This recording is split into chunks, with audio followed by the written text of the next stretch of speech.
Assalamualaikum warahmatullahi wabarakatuh. Baiklah, saya Mabrika Zara NZ. Saya berasal dari kelas 19A, akan menjelaskan tentang sejarah Kerajaan Mughal. Kerajaan Mughal yaitu adalah kerajaan Islam yang ada di India yang berdiri pada tahun 1526 sampai 1857 Masehi. Bahasa yang digunakan di Mughal untuk bahasa resmi dan bahasa pengadilan adalah bahasa Persia, dan pada periode akhir menggunakan bahasa Urdu. Adapun agama yang dianut secara resmi oleh kerajaan sesuai dengan agama yang dianut oleh raja, yaitu Islam, kecuali pada masa pemerintahan Raja Akbar, yaitu sebuah agama campuran beberapa agama dan kepercayaan yang berkembang di India yang disebut di-Ilahi. Kerajaan Mughal dikenal sebagai kerajaan serbuk misiu Islam. Sebelum Islam masuk di India, sekitar 6000 sampai 5000 sebelum Masehi, bangsa Dravida datang dari Asia Barat ke India dengan kepercayaan terhadap adanya Tuhan secara abstrak. Kemudian pada abad ke-6 sebelum Masehi, bangsa Arya dari Persia datang menguasai Punjab dan Benaras atau India Utara dengan membawa kepercayaan adanya Tuhan secara nyata. Pada tahun 599 sebelum Masehi, lahir Mawahir yang mempelopori lahirnya agama Jaina atau ajaran ini kemudian melebur dalam agama Hindu. Pada tahun 557 sebelum Masehi, lahir Gautama Buddha di Kabilastu di kaki gunung Himalaya dan menjadi pelopor lahirnya agama Buddha. Sementara agama Hindu adalah agama yang paling penting dan banyak dianut oleh rakyat India. Inilah sejarah awal masuknya Islam di anak benua India. Pada masa Umar bin Khattab pada tahun 643 sampai 644 Masehi, Panglima Mughira menyerang Sind, tetapi gagal dikarenakan tentara Arab kurang ahli perang di laut dibandingkan di darat. Pada tahun ini pula Abdul ibnu Amr Rabbi sampai ke Mekram untuk menyiarkan Islam dan memperluas daerah kekuasaan Islam. Pada masa Utsman bin Affan dan Ali bin Abi Thalib, dikirim utusan ke wilayah India untuk menyelidiki adat istiadat dan jalan-jalan menuju India. Inilah awal mula Islam menyebar ke India melalui jalan barat. Pada masa Muawiyah, terjadi perampokan terhadap orang-orang Islam di India. Atas izin Khalifah Al-Walid, ia mengirim Muhammad ibnu Qasim, yaitu Muhammad ibnu Qasim waktu itu berusia 17 tahun, untuk memimpin pasukan. Dalam waktu 4 tahun lebih, Sind dan Punjab dapat ditaklukkan dan dikuasai. Bin Qasim menjadi gubernur yang menjalankan pemerintahan dengan rasa kemanusiaan yang tinggi. Riwayatnya berakhir tragis akibat pertikaian politik. Setelah itu, ada 9 gubernur tetap berkuasa di wilayah itu sampai datangnya dinasti Ghazni. Pada akhir abad ke-10, Al-Ghin menaklukkan Ghazni dan memperkuat kota dengan parit dan benteng.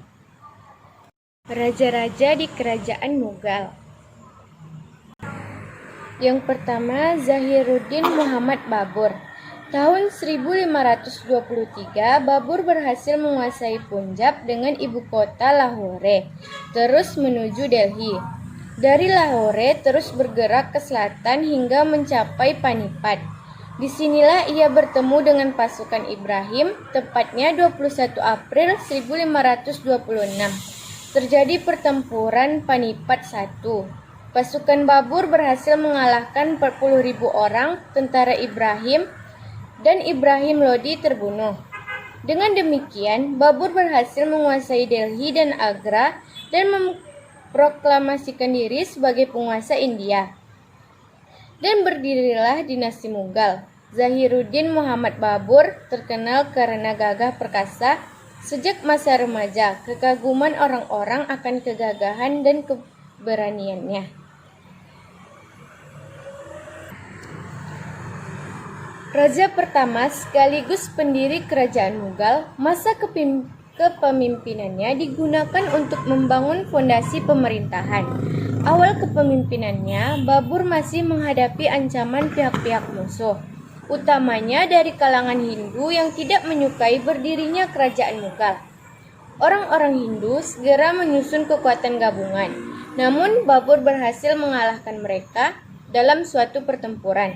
Sementara itu, dinasti Lodi berusaha bangkit kembali menentang pemerintahan Babur dengan pimpinan Muhammad Lodi. Pada pertempuran di dekat Gogra, Babur dapat menumpas kekuatan Lodi pada tahun 1529. Setahun kemudian, yakni pada tahun 1530, Babur meninggal dunia. Yang kedua, Humayun. Pada tahun 1530 sampai 1556 Masehi. Setelah 2 tahun, pada tanggal 30 Desember 1530, Humayun naik tahta menggantikan Babur yang telah meninggal dunia sebagai penguasa India. Sepeninggal ayahnya, pemerintahan tampak mulai kacau. Tentaranya yang terdiri dari berbagai suku bangsa seperti Afgan, India, Iran, dan Turki menampakkan sikap tidak loyal. Di samping itu, ia juga dirongrong oleh ambisi adik-adiknya. Pemerintahan Humayun dibagi ke dalam 2 periode. Periode pertama sekitar tahun 1530 sampai 1539. Periode ini diwarnai dengan kerusuhan dan berbagai pemberontakan serta kekalahan. Pada periode kedua tahun 1555, saat Humayun menyerbu Delhi yang saat itu diperintahkan oleh Sikandar Sur dan memperoleh kemenangan dan bisa memerintah kembali sampai tahun 1556. Humayun berhasil menegakkan kembali kekuatan Mughal di Delhi pada tahun 1555 Masehi. Ia mengalahkan kekuatan Khanshah setahun kemudian, yakni pada tahun 1556 Humayun meninggal. Akbar Shah I. Akbar berhasil membawa Mughal menjadi kerajaan besar yang sangat disegani di wilayah India dan sekitarnya. Selain terkenal sebagai raja yang gagah perkasa, Akbar tidak selalu menggunakan cara kerasnya untuk menaklukkan sebuah wilayah. Ia menggunakan sistem merangkul.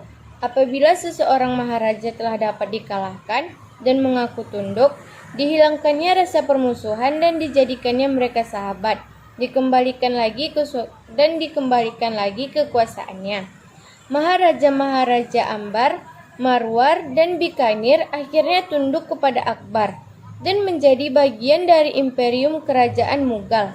Di samping itu, untuk mempererat hubungan Akbar melakukan pernikahan antara pangeran-pangeran Mughal dengan putri-putri dari kerajaan imperium Mughal. Akbar juga terkenal dengan ajaran agama baru yang ia ciptakan, paham agama yang disebut din ilahi atau agama Allah, yaitu suatu pandangan dan sikap keagamaan yang resi. Kerajaan terdiri dari unsur-unsur agama Islam, Hindu, Buddha, Persia, Kristen, Jain, dan lain sebagainya. Agama ini merupakan campuran dari ajaran tasawuf.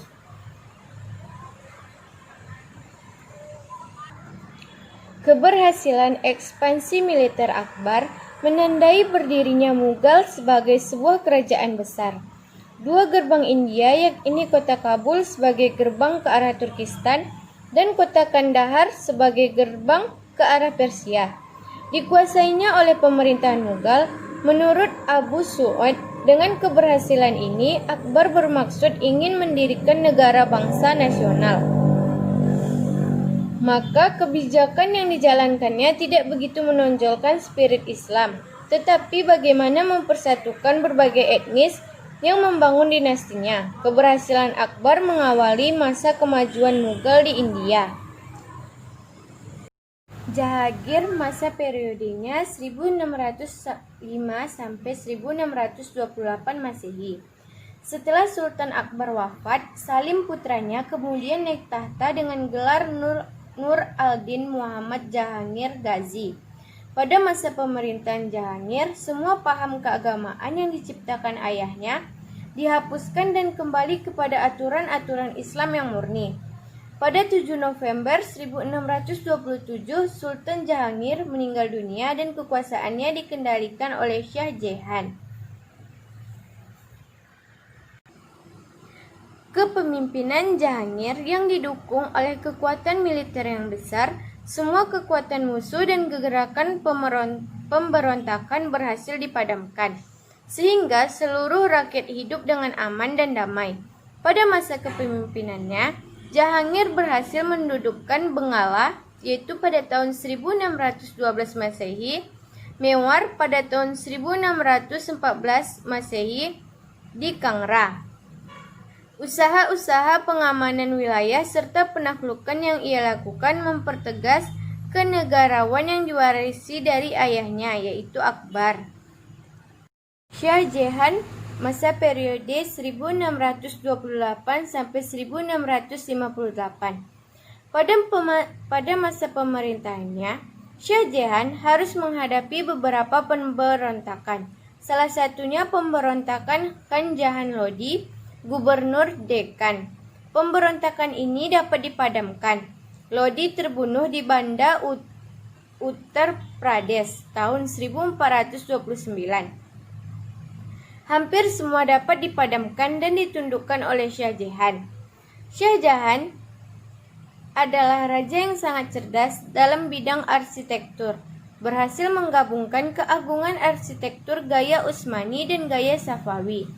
Hasil karyanya yang sampai saat ini dapat kita lihat adalah Taj Mahal yang merupakan makam istrinya, Mumtaz Mahal yang ia bangun selama 20 tahun.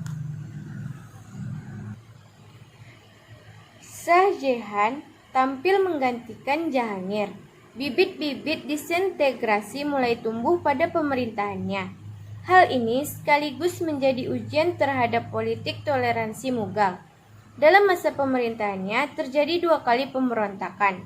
Tahun pertama masa pemerintahannya, Raja Juhar Singh Bundela berupaya memberontak dan mengacau keamanan, namun berhasil dipadamkan. Raja Juhar Singh Bundela kemudian diusir. Pemberontakan yang paling hebat datang dari Afghan Pir Lodi atau Khan Jahan, seorang gubernur dari provinsi bagian selatan. Pemberontakan ini cukup menyulitkan. Namun, pada tahun 1631, pemberontakan ini pun dipatahkan dan Khan Jahan dihukum mati. Pada masa ini, para pemukim Portugis di Hukli Bengala mulai berulah. Di samping mengganggu keamanan dan toleransi hidup beragama, mereka menculik anak-anak untuk dibaptis masuk agama Kristen. Tahun 1632, Shah Jahan berhasil mengusir para pemukim Portugis dan mencabut hak-hak istimewa mereka. Shah Jahan meninggal dunia pada 1657. Setelah menderita sakit keras, setelah kematiannya terjadi perang saudara. Aurangzeb, yaitu pada periode 1658 sampai 1707 Masehi. Aurangzeb dinobatkan pada 31 Juli 1658 dengan gelar Aurangzeb Alamgir. Pada masa pemerintahannya, ia memindahkan pusat kerajaan Mughal dari Agra ke Delhi. Aurangzeb berusaha menerapkan aturan-aturan Islam yang pada masa pemerintahan sebelumnya diabaikan. Di antara aturan Islam yang diterapkan antara lain melarang minuman keras, perjudian, dan perbuatan yang menyimpang lainnya, serta mewajibkan puasa dan sholat bagi setiap muslim, dan menerapkan jizyah, pajak bagi warga non-muslim.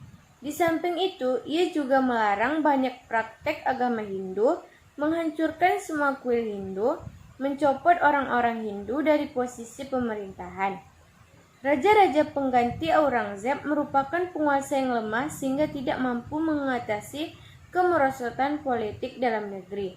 Raja-raja sesudah Aurangzeb mengawali kemunduran dan kehancuran kerajaan Mughal. Kemajuan dinasti Mughal. Yang pertama, struktur dan administrasi pemerintahan. Kemajuan yang dicapai pada masa dinasti Mughal merupakan sumbangan yang berarti dalam menyiarkan dan membangun peradaban Islam di India. Kemajuan-kemajuan tersebut yang kedua ada bidang politik dan militer. Sistem yang menonjol adalah politik sul-ekul atau toleransi universal. Sistem sangat tepat karena mayoritas masyarakat India adalah Hindu, sedangkan Mughal adalah sistem Islam. Di sisi lain, terdapat juga rasa atau etnis lain yang juga terdapat di India. Lembaga yang merupakan produk dari sistem ini adalah Din Ilahi dan Mansabdari. Di bidang militer, pasukan Mughal dikenal sebagai pasukan yang kuat. Mereka terdiri dari pangkuan gajah, berkuda, dan meriam. Wilayahnya dibagi dalam sistem distrik-distrik. Setiap distrik dikepalai oleh sipar, salar, dan subdistrik dikepalai oleh faujar. Dengan sistem inilah, pasukan Mughal berhasil menaklukkan daerah-daerah sekitarnya. Lalu ada bidang ekonomi. Kontribusi Mughal di bidang ekonomi adalah memajukan pertanian, terutama untuk tanaman padi, kacang, tebu, rempah-rempah, tembakau, dan kapas. Pemerintah membentuk lembaga khusus untuk mengatur masalah pertanian. Wilayah terkecil disebut Deh, dan beberapa wilayah terkecil tergabung dalam masa bergana. Setiap komunitas petani dipimpin oleh Mukadam. Melalui Mukadam inilah pemerintah berhubungan dengan petani. Di samping pertanian, pemerintah juga memajukan industri tenun. Hasil industri ini banyak diekspor ke luar negeri seperti Eropa, Arabia, Asia Tenggara, dan lain-lain. Bidang seni dan arsitektur. Hasil karya seni dan arsitektur Mughal sangat terkenal dan dapat dinikmati sampai sekarang. Ciri yang menonjol dari arsitektur Mughal adalah pemakaian ukiran dan marmer yang timbul dengan kombinasi warna-warni. Bangunan yang menunjukkan ciri-ciri ini antara lain benteng merah, istana, makam kerajaan, dan yang paling 7 keajaiban yang dibangun oleh Sheikh Jahan khusus untuk istrinya Nur Mahal yang cantik jelita. Bangunan lainnya yang bermotif sama adalah Masjid Raya Delhi yang berlapis marmer dan sebuah istana di Lahore. Bidang sastra juga menonjol. Banyak karya sastra yang diubah dari bahasa Persia ke bahasa India. Pada masa Akbar berkembang bahasa Urdu, yang merupakan perpaduan dari berbagai bahasa yang ada di India. Bahasa Urdu ini kemudian banyak dipakai di India dan Pakistan sekarang.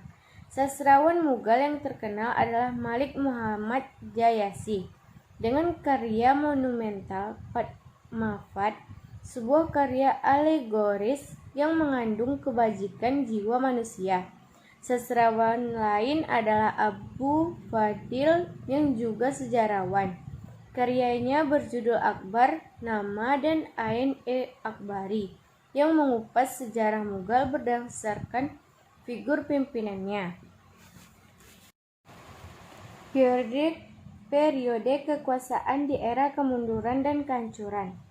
Bahadur Shah menggantikan kedudukan Aurangzeb. 5 tahun kemudian terjadi perebutan antara putra-putra Bahadur Shah. Jahandar dimenangkan dalam persaingan tersebut dan sekaligus dinobatkan sebagai Raja Mughal oleh Jenderal Zulfikar Khan. Meskipun Jahandar adalah yang paling lemah di antara putra Bahadur, penobatan ini ditentang oleh Muhammad Fakhruddin, keponakannya sendiri. Dalam pertempuran yang terjadi pada tahun 1713, Fakhruddin keluar sebagai pemenang. Ia menduduki tahta kerajaan sampai pada tahun 1719 Masehi. Sang raja meninggal terbunuh oleh komplotan Syahid Hussein Ali dan Syahid Hasan Ali.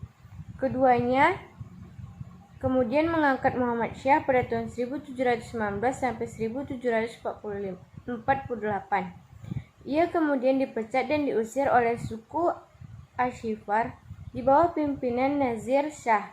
Tampilnya sejumlah penguasa lemah bersamaan dengan terjadinya perebutan kekuasaan ini. Selain memperlemah kerajaan, juga membuat pemerintahan pusat tidak terurus secara baik. Akhirnya, pemerintahan daerah berupaya untuk melepaskan loyalitas dan integritas terhadap pemerintahan pusat.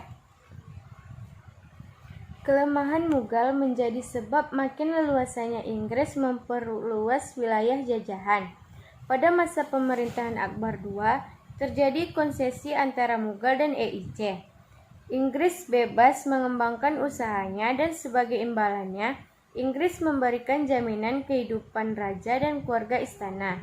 Sejak itu kedudukan raja tak ubahnya seorang pensiunan Inggris yang tidak punya kekuasaan sedikit pun. Puncak kekuasaan Inggris diraih pada tahun 1857 ketika kerajaan Mughal benar-benar jatuh dan rajanya terakhir, Bahadur Shah, diusir ke Rangon 1858. Inggris juga berusaha menguasai Afghanistan pada tahun 1879 dan Kesultanan Muslim Balukistan juga ditaklukkan pada tahun 1859. Dengan demikian, imperialisme Inggris telah merata di seluruh anak benua India. Kemunduran dinasti Mughal. Kemunduran kerajaan Mughal dimulai setelah pemerintahan Aurangzeb. Kemunduran itu disebabkan oleh yang pertama, penerapkan hukum Islam secara keras Aurangzeb kepada rakyatnya menyebabkan sakit hati pada umat Hindu dan para penganut Syiah, sehingga mereka berusaha melepaskan diri setelah kematian Aurangzeb. Lalu yang kedua, pewaris tahta adalah pribadi-pribadi yang lemah. Yang ketiga, kemerosotan moral dan hidup mewah di kalangan elit politik yang menyebabkan pemborosan penggunaan uang negara. Lalu yang keempat, terjadinya stagnasi pembinaan militer sehingga operasi militer Inggris di wilayah pantau tidak dapat dipantau. Sehingga tahun 1761, Inggris menguasai sebagian wilayah kerajaan dan di tahun 1857, Bahadur II, Raja Mughal terakhir, diusir Inggris dari istananya. Sehingga jatuhnya kerajaan Mughal secara mendasar disebabkan oleh dua faktor internal dan eksternal. Faktor internal tersebut adalah kurang terencananya proses suksesi yang menyebabkan perebutan kekuasaan dan perang saudara. Begitu juga faktor lemahnya pengawasan di pemerintahan tingkat daerah yang berakibat terjadinya disintegrasi. Sedangkan dari faktor eksternal adalah munculnya pemberontakan-pemberontakan oleh orang-orang Hindu dan serangan Raja Ahmad Khan dari Afghanistan. Begitu pula kebijakan-kebijakan menaikkan pajak yang sangat tinggi, serta terjangkitnya kehidupan boros dan bermewah-mewahan di kalangan kerajaan. Puncaknya saat masuknya kerajaan Britania pada tahun 1600 Masehi dan menaklukkan kerajaan Mughal pada tahun 1757. Sekian hasil diskusi saya tentang kerajaan Mughal. Apabila ada kesalahan mohon dimaafkan. Assalamualaikum warahmatullahi wabarakatuh.